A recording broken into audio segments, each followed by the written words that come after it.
Hi, this is Nancy with Stony Creek Yarn, and the Corner of Craft, who is in Great Britain, just posted that Stitches XRX has gone bankrupt, and I checked. I believed her. She gave great statements, and she did a wonderful job reporting, and I will link her in the More bar. She's an indie dyer. Check her out. XRX and Stitches have gone bankrupt. I've had money to go to Stitches Midwest in 2020. Obviously, that didn't happen. I would have loved to do it. Stitches was a great meeting ground for people. But what this means is because they've gone bankrupt, a lot of vendors, they're going to be last on the list to get their money back. That's just the way bankruptcy works in this country. My dad was a bankruptcy trustee, and the laws have changed, but not that much. You are bottom of the totem pole if you're not a big company. And sadly, that is going to mean a lot of indie dyers are going to lose a lot of money, be deeply affected by this, and possibly lose their businesses. You have to remember that not all of us, me included, are as big on the internet as we just love to do shows. I love to do shows. I love the internet, but I would rather do shows and meet in person. I love to talk to yarn folks. So it means a lot of indie dyers are gonna have problems. I love to go to shows. I love to talk to people that love to knit, to crochet. I love to see what they're doing with the yarn. I love to talk about my passion projects and theirs. That's, for me, that's energizing and recharging and just the greatest joy.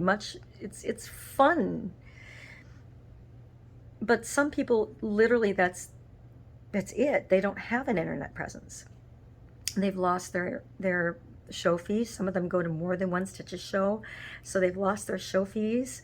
And this is a really, really sad thing. I'm going to put the links in the More bar. I'm sorry about the waviness of not having my tripod. I could have run into the garage and gone and gotten it, but it just turned 80 degrees here, and I suspect my garage, which is heated but not air conditioned, and has had yarn dying in it most of the day, is an ungodly temperature at the moment, and I don't want to deal with the reality of that concept. This is really sad. I'm not thrilled with the way XRX has handled it. They've been, so far, it looks like they've been completely legal and above board.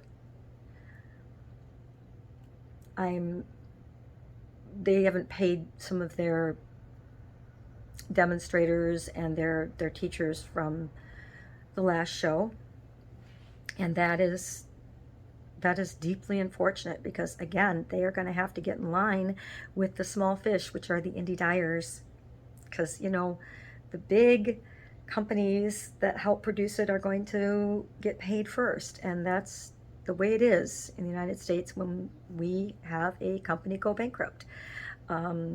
This is the kind of bankruptcy where they're liquidating everything, they're selling everything, and they won't come out of it with anything. They will just get rid of everything and pay everybody off as best they can. The chances that everyone's going to get paid off are pretty much zero. More information will be coming, I am sure. You have to contact their lawyers. You cannot contact them directly. And again, information's in the More bar. I will talk more about this in my next podcast. This has got me a little shook, I've got to say. It's a sad day in the indie dyeing world.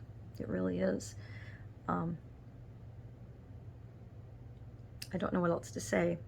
See you in the next podcast. Thank you for watching.